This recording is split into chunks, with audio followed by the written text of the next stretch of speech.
Mahfouz Al Qadir coming at you with another upload. And today's subject is Bethune-Cookman University, formerly known as Bethune-Cookman College, a historic HBCU located in Daytona Beach, Florida. Apparently there was agreement kind of in place, but not really a signed agreement for Ed Reed to become the head football coach at Bethune-Cookman, to coach the Wildcats. And I remember seeing that on one of my timelines on social media. And the first thing I said was, this is big. This is big for Bethune-Cookman. And this is big for HBCUs, because the NFL are slow in giving, former athletes an opportunity or a bite of the apple with head coaching positions, even some that have served on staffs for many of years. They got the Rooney Rule, of course, but yet that's become problematic because it seems that there are rogue minority coaches in there for interviews, but they're really hit and miss on whether that person lands the job or not.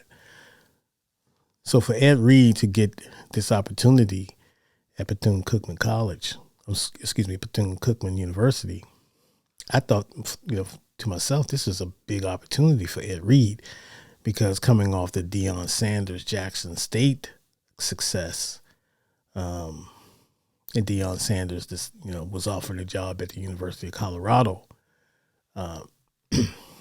I was thinking, okay, well, this can become something that, first it's an HBCU. There's an opportunity for ex-players or high-profile ex-players, and Ed Reed is a Hall of Famer, NFL Hall of Famer. Deion Sanders was an NFL Hall of Famer. You have in Tennessee State, you have Eddie George, who's coaching Tennessee State. But we all know that there's issues with funding at these HBCUs. And Ed Reed had made a post, online, on one of the social media platforms. I believe it was probably Instagram. Now, he said that this wasn't intended to, to be out in the, for public consumption, so to speak. But, we all know once we hit send, people pick up on it, they get it, they share it, and it goes viral. And that's literally what happened. I think Ed Reed was taken aback on how that's, what he had said and what he had stated in his video to go viral like that. I think he kind of regret, doing that, getting all the, not backlash, but all the attention that it has received. And it's picked up legs because of the fact that, once again, funding.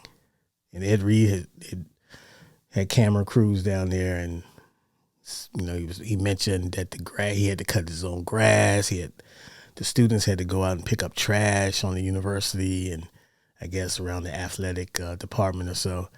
And which is odd, because down Florida, Florida, they cut their grass. So that's kind of, I wouldn't say, odd, but I can see it happening. They did come off the athletic director, who is Reggie Theus, former basketball player, played for the Chicago Bulls back in the 80s, who's now the current athletic director, kind of rebutted and said that, the students and the student athletes was coming off they had two hurricanes, I guess, that's hit down Florida. And so they were actually on the road, the players and student athletes. They were on the road for like a month, I guess, away from campus, and because of the hurricane. And so I guess they had to take refuge up in some other accommodations, out of state or whatever. And that cost a lot of money to do that, and I can imagine it does cost a lot of money. But I guess Ed Reed's whole deal is that when he highlighted that, you know, he had to clean up the trash, his players had to cut the grass, so he had to cut the grass. I don't want to say anything that he didn't say. I'm just trying to be very careful. And whatever, you can go and you know, find that that video that he put out. But like I said, the age-old question is funding with these HBCUs. It's been that way for a long time. It's been a lot of mismanagement of funds. And just, you know, really has been a lot of just stalling on releasing funds that has already been earmarked for these universities. There's like 106 HBCUs out there. I know a lot of people don't know all of them, but there is 106 of them that's in America that's up and running and opening, you know, that have their doors open. So, you know, funding is needed. Alumni funding, endowments are needed at these schools. And what Dion did at Jackson State was remarkable because he actually, a lot of things he had to do out of pocket. You know, he had to make sure his coaching staff was paid correctly, or at least, you know, paid properly. He had to make sure that the facilities were on point. He had to make sure that the boosters were actively trying to get fundraising and all kinds of things that goes on to it. So you're not really just a coach. You're really, you know, you're kind of like, you're wearing a lot of hats. And I can see the frustration in Ed Reed when it came to, you know, doing this. But then again, you're not really the coach yet.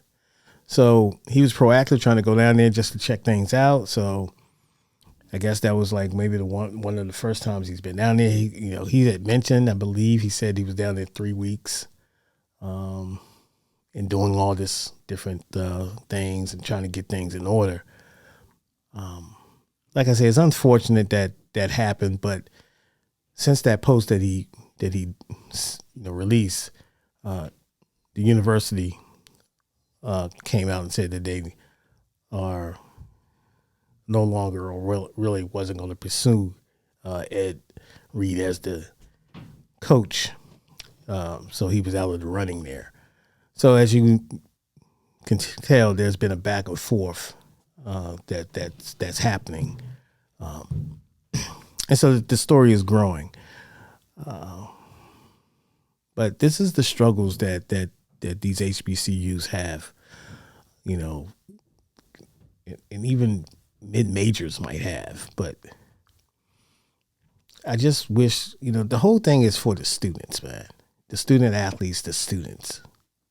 And so that's the big thing, is having, you know, being able to have the students properly, to properly have access to facilities, adequate facilities, you know. So for those of you who haven't checked it out, I mean, you can see it on the internet and whatever. And then I believe Shannon Sharpe had came on his show with what's the guy's name? The gentleman, the controversial guy, Skip Bayless. I believe it's called The Undisputed.